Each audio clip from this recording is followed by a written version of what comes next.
Hello YouTube. Il est pour vous cet épisode, j'espère que vous allez bien. Merci à toutes celles et ceux qui étaient présentes pour Tout le monde le sait. La session 2 de Tout le monde le sait, ça fait plaisir vraiment.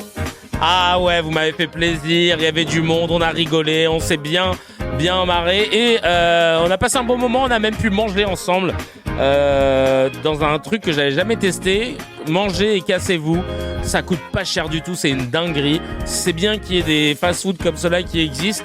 On aimerait que ça existe avec de la bouffe un peu plus healthy, mais en tout cas, merci pour l'accueil. On a pu passer un super bon moment et franchement c'était un kiff. Merci à toutes celles et ceux qui étaient présentes, avec grand plaisir Nour. C'était un kiff. Et n'oubliez pas, si vous voulez soutenir, pour qu'on puisse faire d'autres émissions, j'aimerais pouvoir faire ça une fois par mois. C'est parce que c'est le moment où on peut se voir en vrai. Et c'est toujours quand même plus agréable. Là on se marre bien à travers l'écran, mais c'est cool si on peut faire des petits moments ensemble.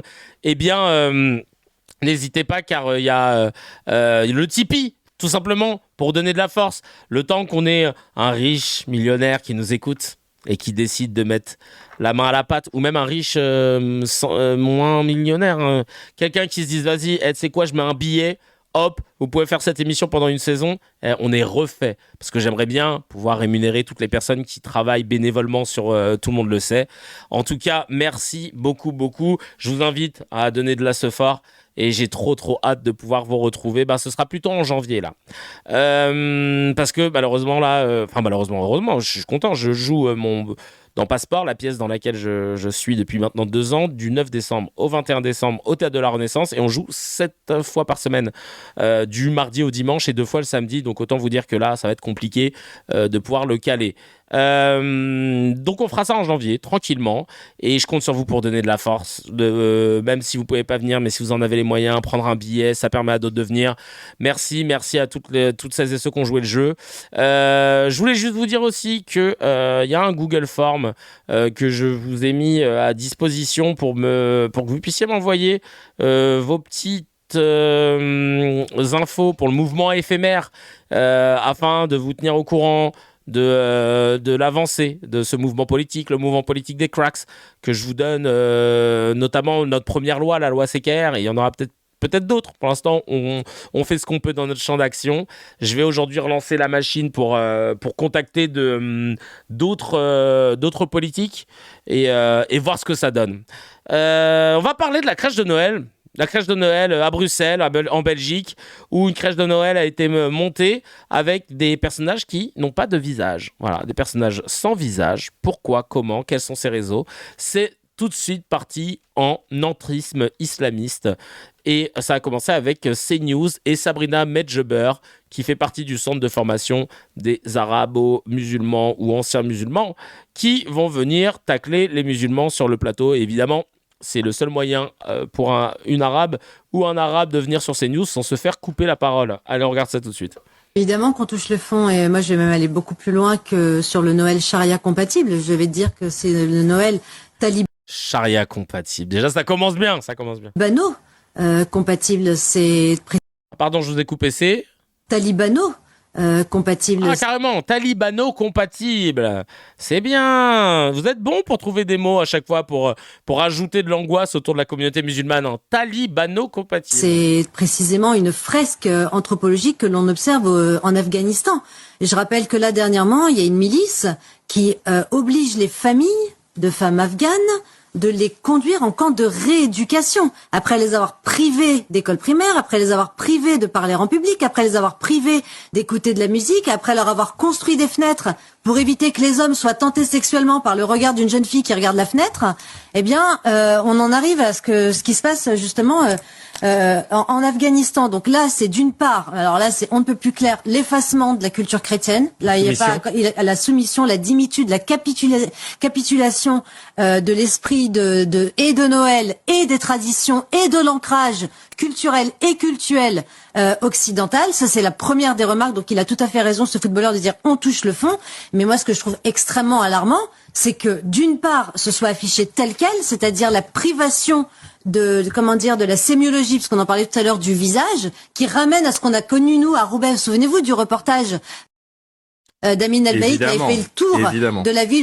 Évidemment. Mais de quoi elle parle ? Elle est vraiment en mode Rachel Cohn, hein. C'est-à-dire que là, Elle a dit la dignitude. J'écoutais même pas. Attends, je vais remettre un replay. Culturel et cultuel. Là, elle enchaîne tous les mots. Elle fait comme le Rachel avec palestinisme, le colonisationnisme, machin. Occidental. Et elle parle d'un fake reportage à Roubaix. Hein. Évidemment, notre ami David Guiraud l'avait bien démonté. Ça, c'est la première des remarques. Donc, il a tout à fait raison, ce footballeur, de dire on touche le fond. Mais moi, ce que je trouve extrêmement alarmant, c'est que d'une part, ce soit affiché tel quel, c'est-à-dire la privation de la sémiologie, parce qu'on en parlait tout à l'heure, du visage, qui ramène à ce qu'on a connu, nous, à Roubaix. Souvenez-vous du reportage d'Amin Elbaï qui avait fait le tour de la ville où on voyait dans des librairies ou dans des boutiques des poupées sans visage. Pourquoi? Parce qu'il ne faut pas, selon la tradition orthodoxe islamique, montrer les traits du visage, car ce serait seulement le grand créateur, Dieu donc, qui serait lui-même en capacité de créer les traits du visage. Donc c'est extrêmement inquiétant. Oh là là, comment les remixes, t'as peur. DJ Khaled, ils ont inventé des trucs. Là, tu sens qu'elle est en impro, hein. Mais elle enchaîne les mots. Elle enchaîne les mots-clés. Elle aura le chèque à la fin du mois. Vous rappelez-vous, c'est calculé selon les mots prononcés. C'est beaucoup plus qu'un Noël charia compatible. C'est à la fois une capitulation, parce que je ne vois pas beaucoup d'associations. Ah, on a la petite Carolo, d'ailleurs, tiens, qui nous vient de Charleroi, en Belgique, qui peut nous en parler un peu plus. Elle nous dit c'est le président du MR. Le MR, c'est l'équivalent du RN chez nous, hein, si je dis pas de bêtises. Tu me corriges, la petite Carolo. Qui veut la polémique pour faire passer le fait qu'ils augmentent la TVA sur certains produits et sur le fait que des milliers de personnes vont être éjectées du chômage en janvier 2026. Ah, intéressant. Association, défendre justement la religion chrétienne en Belgique. On a à peu près la même chose en France avec la LDH et les crèches de Beaucaire, dont on a encore entendu parler à Noël dernier. C'est souvent d'ailleurs un marronnier en France. À chaque Noël, on voit la LDH se dresser contre les crèches dans les mairies. Ah, MR, c'est les Républicains plutôt? J'étais persuadé que c'était des FAF. Autant pour moi. Ou ailleurs, en revanche, on les voit pas se dresser contre le volement des fillettes. Ah, c'est macroniste carrément. Okay. On les voit pas se dresser concernant le prosélytisme des prières de la rue. On les voit pas non plus se dresser quand il y a des islamistes. Ah bah, voilà, un parti de droite qui utilise tous les codes d'extrême droite. Ouais, bah c'est LR quoi. Qui parle comme Monsieur Elias Zimzalen. Désolé, je t'écoutais plus, Medjabber. Désolé. Je t'écoutais plus, ça m'intéressait pas. Mais en gros, tu nous as pondu ton étron avec évidemment le take qu'on te connaît anti-musulman, à inventer des mots, à les assembler les uns après les autres, voilà ce que j'ai cru comprendre, et pour nous dire que voilà, c'est encore un coup des islamistes qu'on décide de retirer, pourquoi la musique elle se lance, qu'on décide de retirer tout simplement des visages sur les personnages de cette crèche. Voilà. Alors cette crèche de Noël qui est faite avec des visages en tissu, c'est l'œuvre de l'artiste Victoria Maria de Geyer ou Geyer, je sais pas comment on prononce son nom, désolé, en accord avec l'archevêché qui célèbre l'héritage du textile belge. Voilà. Je vais pas faire le spoiler de montrer le truc à la fin, machin. Hein. C'est ça. Alors d'ailleurs, je vais me le montrer maintenant. La réponse à toute cette polémique, c'est juste ça. Tout y est, les rois mages, l'âne et même un tout petit enfant Jésus. La nouvelle crèche de la Grand Place en pleine installation. À l'intérieur, des personnages de chiffon, aux habits inspirés du passé textile de la Belgique, mais sans visage. Le visage des personnages est fait dans un tissu qui est composé de toutes les couleurs. Ça se voit à sa gueule hein, qu'il y a de l'entrisme islamiste frériste. Hein. Ça se voit qu'elle pratique ça, Victoria, Maria. Des ethnies possibles et inimaginables afin de discriminer personne. Et on s'est longtemps posé la question, voilà, est-ce qu'on va leur faire des yeux, un nez, une bouche, donc un vrai visage. Et après de longues délibérations aussi avec l'archevêché, on a tous décidé ensemble de les laisser comme ça. C'est cette artiste bruxelloise qui a été choisie au terme d'une procédure de sélection pour mener son projet à bien. Bon bah voilà, apparemment... Ah merde, je vous ai pas montré, putain. Ah merde. Je vous ai pas montré. Bon voilà, c'était ça. C'était l'artiste.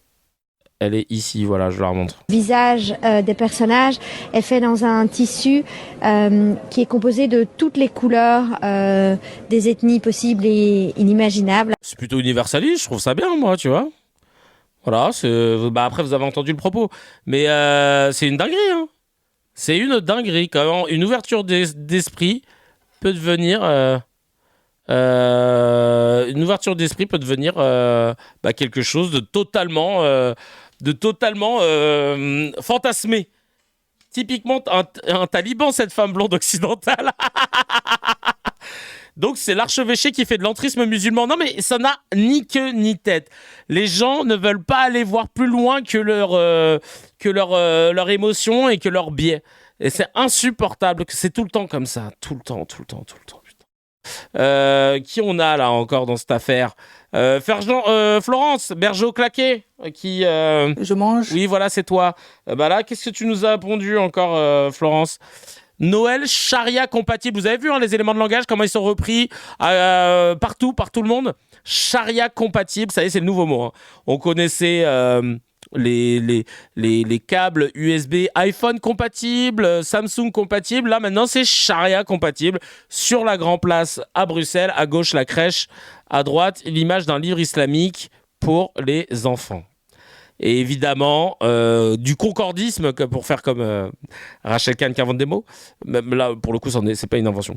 Le concordisme, voilà. Tu as trouvé la pochette d'un livre où il n'y avait pas de visage. Alors que moi, je peux aussi te montrer des pochettes de livres musulmans pour les enfants où on voit les visages. Mais bon, soit tu as décidé de prendre le livre où il n'y avait pas de visage et tu dis, comme par hasard, je n'adore qu'Allah, il n'y a pas de visage. Et alors là, ils n'ont pas mis de visage. Et ouais, voilà, tu vois, comme pour vous montrer à quel point Dimitude. Alors Dimitude, elle le met souvent, c'est son nouveau hashtag. Je sais pas ce que c'est. La rigueur scientifique du CNRS. Ouais, non, mais elle cherche le CNRS, je vous le rappelle. Et cousine, c'est pas parce que t'as mis l'emoji du chapeau d'universitaire que t'en es une digne représentante. Ah ok, c'est par rapport au visage. Oh là là, j'avais même pas capté tellement ils vont chercher loin. Non mais de ouf. À 65 000 balles la crèche, ça fait cher la polémique. Non mais de ouf, n'importe quoi, je te jure. Non mais cahier de charge, c'est news, du muslim. Et oui, comme on le rappelle. Et la dimitude, ça vient d'où le dimi là? Qu'est-ce que c'est? J'ai pas la rêve de son hashtag. Compatible? Ça veut dire compatible? Dhimmi, on va voir. Le dhimmi désigne dans l'histoire des sociétés islamiques un non-musulman vivant sous la protection d'un État musulman.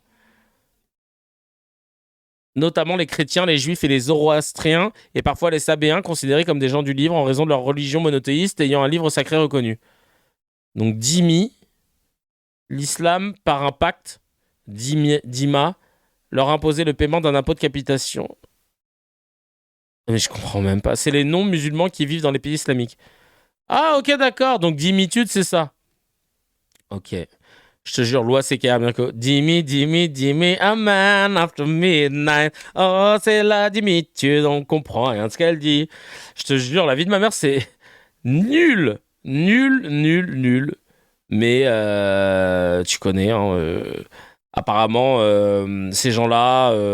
comme ils ont trouvé les bons mots pour pouvoir être présents à la télévision, dans les médias, tout va bien, on leur pardonne tout. Et même cette propagande raciste et l'entrisme musulman au sein de l'église, surtout l'archevêché qui fait de l'entrisme musulman, ça j'adore. Il y a Sam sur le Telegram qui dit d'ailleurs pourquoi des musulmans radicaux s'approprieraient Noël, qui n'est pas une fête musulmane, dans le but de l'islamiser. Une sorte de grand remplacement des cultes chrétiens. Une fois de plus, ce serait une guerre de l'islam contre le christianisme. Chelou, non? Qui pourrait vouloir ça à part Zemmour?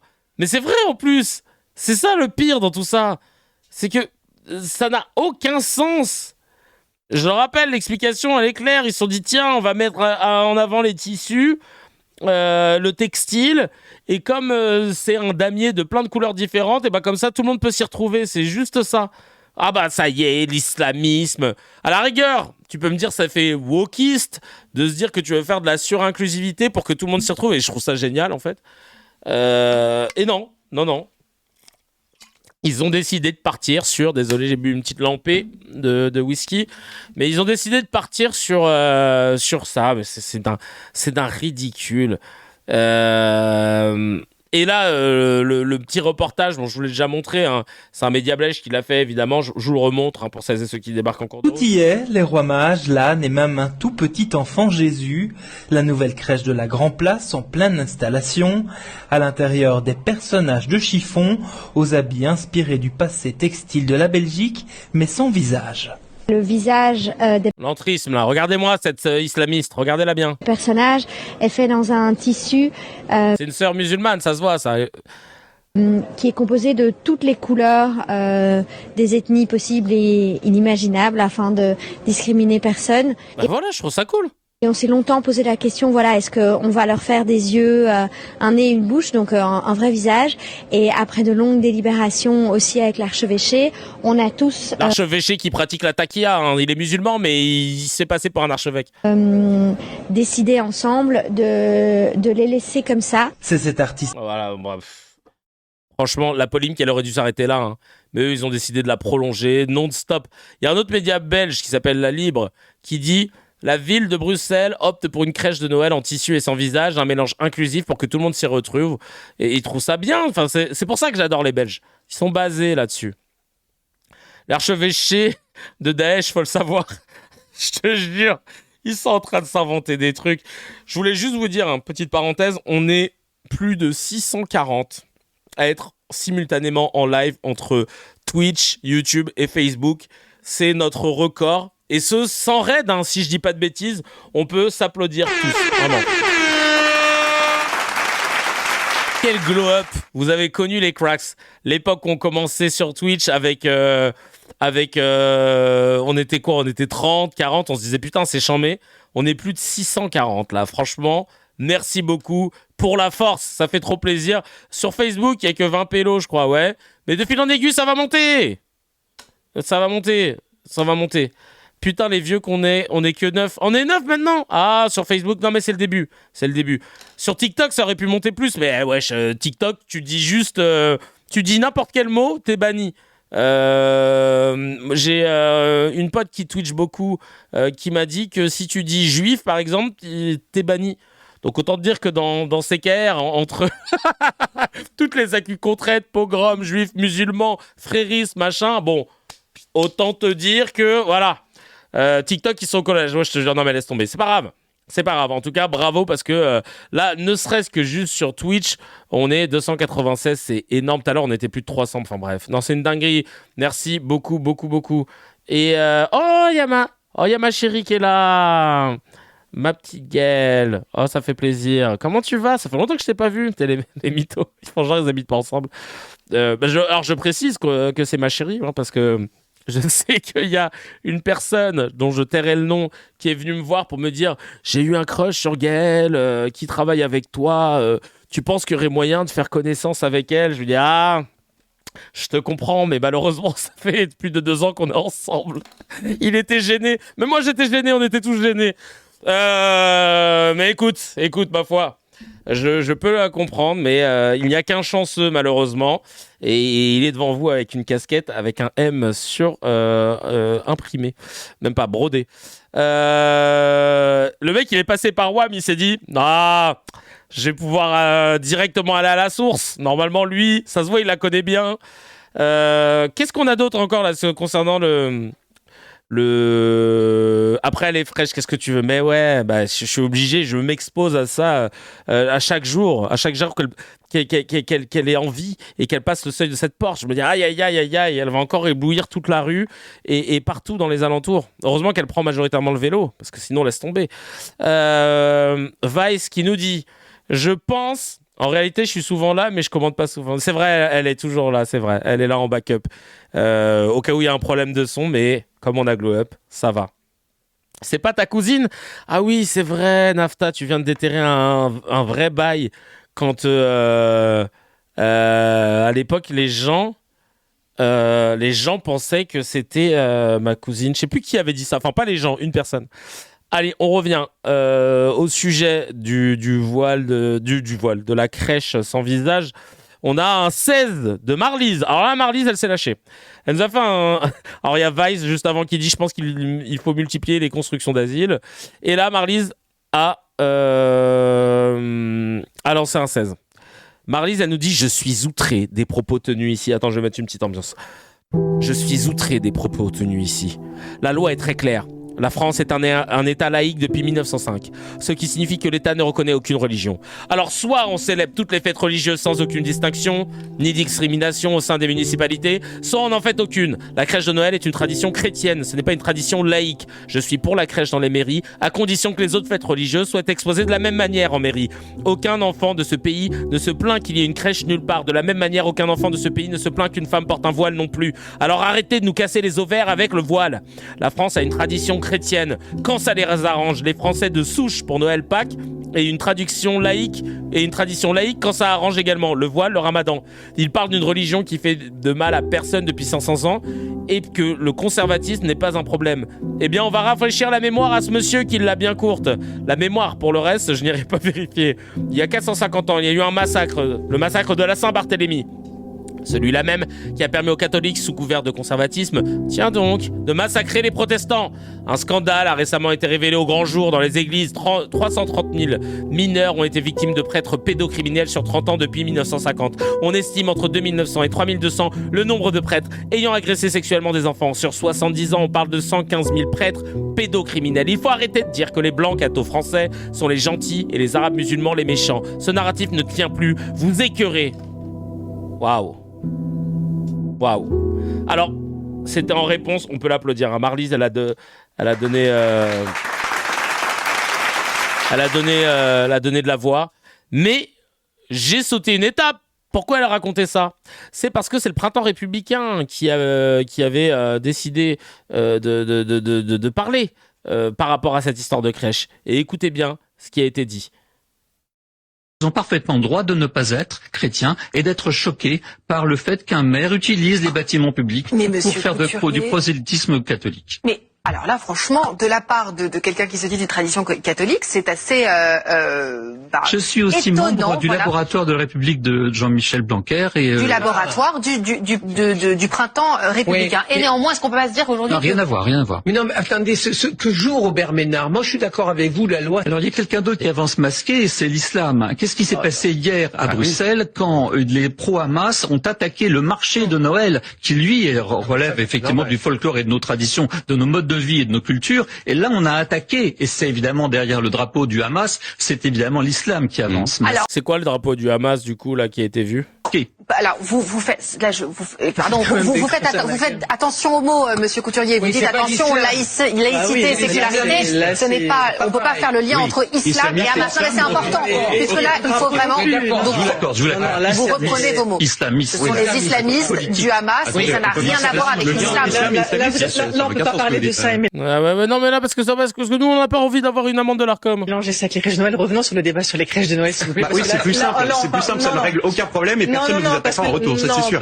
Elle est revenue, Nesrine Slaoui. Elle est revenue depuis le manquement où elle avait fait un contenu sponsorisé avec l'ONU pour parler de Gaza, mais sans parler de génocide, etc. Et de parler. Enfin bref, vous connaissez l'histoire.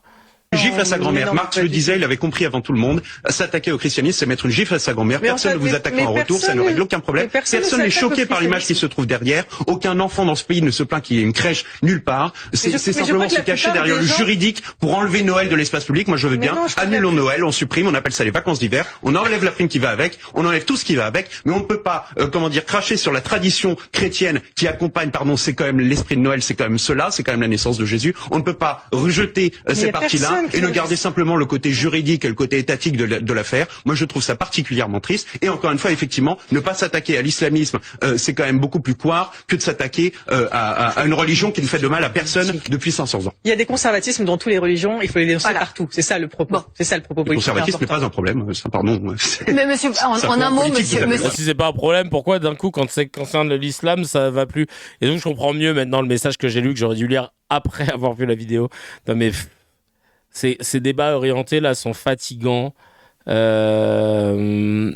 le message de Marlise résume très très bien. Ils ont appelé l'immigré canadien préféré de CNews, Mathieu Bock-Côté, qu'on devrait boycotter. Oh, c'est pas boycotter, c'est boycotté. Et il explique sur la chaîne d'extrême droite française CNews que la crèche sans visage en Belgique serait une guerre contre Noël pour laisser place à un islamisme conquérant. On va regarder ça tout de suite. Évidemment, il nous a pondu un 16 dont il a le secret et qu'il doit bien garder ce secret pour pas condamner d'autres. D'une œuvre d'art propre au régime diversitaire. Alors, globalement, qu'est-ce qu'il y a? On est devant, donc c'est Noël. Noël égale crèche de Noël. Mathieu Boy claqué aussi. Crèche de Noël égale, traduction, il faut normalement des personnages. Il y a une représentation des temps bibliques, et ainsi de suite. Or, qu'est-ce qu'on voit? Vous l'avez dit, je pense qu'on peut voir l'image. Des personnages sans visage, des personnages, c'est comme des haillons rassemblés pour créer de manière artificielle un personnage. Or, pour quelle raison? Eh bien, on l'apprend dans les journaux belges. Je cite l'artiste Benoît, qui explique son œuvre, le fait de cette manière. Il s'agit d'une œuvre poétique et inclusive. Je précise que 90%, si j'ai bien compris, j'espère ne pas me tromper, des sondages en ligne, 90% des gens disent ne pas aimer. Donc, en matière d'inclusion, ça fonctionne plus ou moins bien. Et on nous dit le fait de ne pas mettre de visage permet à tout un chacun de s'approprier chaque personnage. Et ça permettrait à chacun de s'approprier les représentations. Alors, qu'est-ce qui se joue derrière ça? Comment expliquer la chose?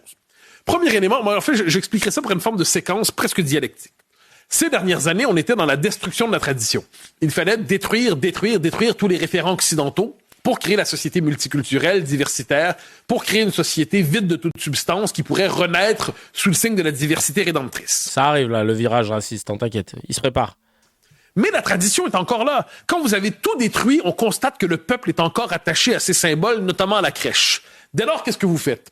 Vous appropriez le symbole, mais vous lui prêtez un nouveau sens, un nouveau contenu. Vous lui imposez surtout une nouvelle esthétique avec un souci de défiguration explicite. Donc, vous voulez associer ce symbole venu du monde d'hier. Vous n'avez pas réussi à le détruire complètement. Vous le réappropriez sur le mode de la laideur. Et qu'est-ce qu'on voit à travers ça? Il y a l'effacement du visage. Mais vous voulez réapproprier avec le mode de la laideur. On s'en fout. Qu'est-ce qu'il raconte là? Il sort, mais vraiment. Alors là, lui, il se lève. Tu lui demandes de se lever. Il est à Walpé, le falzar baissé, et il est en train de nièche, hein, clairement là, parce que vraiment tout ce qui nous pond. Je croyais un peu bêtement que le christianisme était la religion du visage, de la singularité de l'homme. Eh bien, on vient bafouer cette marque chrétienne essentielle. Donc, à terme, qu'est-ce qu'on voit? Plus, il a écrit sa merde, hein, c'est ça qui est génial. L'inclusion. Regarde, il est en train de regarder les chiottes là. Propose sur une forme d'exclusion préalable de notre patrimoine historique singulier. Voyant cela, j'ai envie de me dire, puisque c'est en Belgique, vivement qu'Alain Destex revienne aux affaires là-bas, ça pourrait peut-être mettre un retour au réel. Et rentre dans ton pays, toi aussi, sinon, si jamais t'aimes pas... si t'as l'impression qu'il y a des invasions, comment on peut qualifier ta présence dans ce cas? Permettre un retour au réel. Faut-il y voir, Mathieu Bocoté, un épisode de ce qu'on appelle depuis les années 1990 la guerre de Noël. La guerre contre Noël. La guerre contre. La war against Christmas. Aux États-Unis, c'est très important. Dans les années 90, c'est la guerre contre Noël. Donc, on constatait, à partir de la fin de l'année, on disait plus les fêtes de Noël, on disait les fêtes de fin d'année. On ne disait plus Pâques, on disait les fêtes du prêtre, en fait, la liste. Donc, la volonté de déchristianiser intégralement pour créer une société inclusive. La condition de l'inclusion, c'est la déconstruction de toute référence chrétienne et de toute référence occidentale. Mais à travers cela, il y a aussi tout simplement la volonté des temps présents d'évacuer jusqu'aux dernières traces de ce que nous étions. C'est l'obsession moderne de l'auto-engendrement, de l'homme nouveau, l'homme sans racines, l'homme sans mémoire, l'homme sans tradition, l'homme sans culture. Mais quand vous aurez tout détruit, quand on aura tout déconstruit, sachez qu'il y aura quelque chose pour prendre la place. Et on appelle ça l'islamisme conquérant. Peut-être est-ce pour cela qu'on a des poupées sans visage dans cette fausse crèche. Ah putain, l'islamisme conquérant, quoi.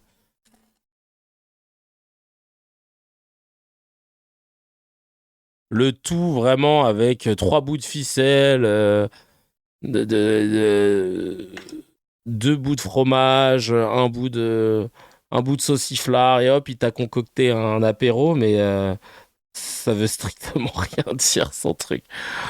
Purée de pommes de terre, quoi. Oh là là là là! C'est n'importe quoi, c'est affligeant. Alors que, encore une fois, on parle d'une artiste non musulmane, belge, avec l'accord des autorités de la cathédrale de Saint-Michel et Gudule à Bruxelles, qui a voulu célébrer le textile belge et proposer une représentation inclusive. Qu'est-ce que tu... Hein? Boycotter, là, je comprends pas. Mathieu Faucon te boycotte. Hein. Clairement, là, c'est une dinguerie, je te jure. C'est une dinguerie. Tiens, comment ils en ont parlé sur Tout Beau Tout Neuf? Qu'est-ce qu'ils ont dit? Ils se demandent si la crèche au cœur d'une polémique aurait été pensée pour l'islam radical ou pour des musulmans radicaux. Ah ouais, décidément, tous dans la matrice. Hein. La scène a été filmée.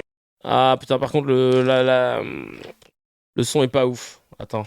La scène a été filmée. Non, parce qu'il y a un autre truc sur les crèches. Vous avez vu ce qu'il y avait? Il y a un autre truc. Tu peux nous dire ça? Alors, c'est pour ça que je voulais rebondir. Pour moi, c'est l'info. Pour moi, c'est l'info de la soirée. Sur la grande place de Bruxelles, il y a une crèche. Attention, on connaît l'histoire. J'avais envie de visiter. Pour. Oh non, les costumes, voilà. Vous êtes pour ça? Là, je suis pour. Oh non, le modèle inclusif, je suis pour. Ça réconcilie tout le monde. Oui, j'ai envie de visiter. J'ai envie de visiter ça, toi. J'ai envie de visiter. La polémique, c'est pas ça. C'est qu'on sait que dans l'islam radical, on ne représente pas les visages. Et Oh là là là là là. on se demande si c'est pas pour ça que vous demandez. Pas que moi, je suis journaliste, j'ai lu les articles de presse, et les gens s'interrogent et ils peuvent s'interroger, on a quand même le droit de s'interroger. Vous demandez. Bah oui, mais au final, si on t'a dit que c'est pas ça, pourquoi vous lâchez pas l'affaire? Je ne me demande pas. Mais c'est ça en fait qui rend ouf. On est en droit de se demander. Ben tu t'es demandé. La personne qui l'a faite, en l'occurrence l'artiste Victoria Maria Geyer, elle t'a dit bah c'est pas ça. Classe. Passe à autre chose en fait. Pourquoi vous insistez pour dire ouais mais bon, elle dit que c'est pas ça mais c'est quand même ça. Bah non mais elle t'a dit qu'elle a vu ça avec l'archevêché. Ouais, l'archevêché plutôt dèche ou c'est comment? Non mais en fait il y a un moment où si personne ne s'interroge d'ailleurs, il y a que lui.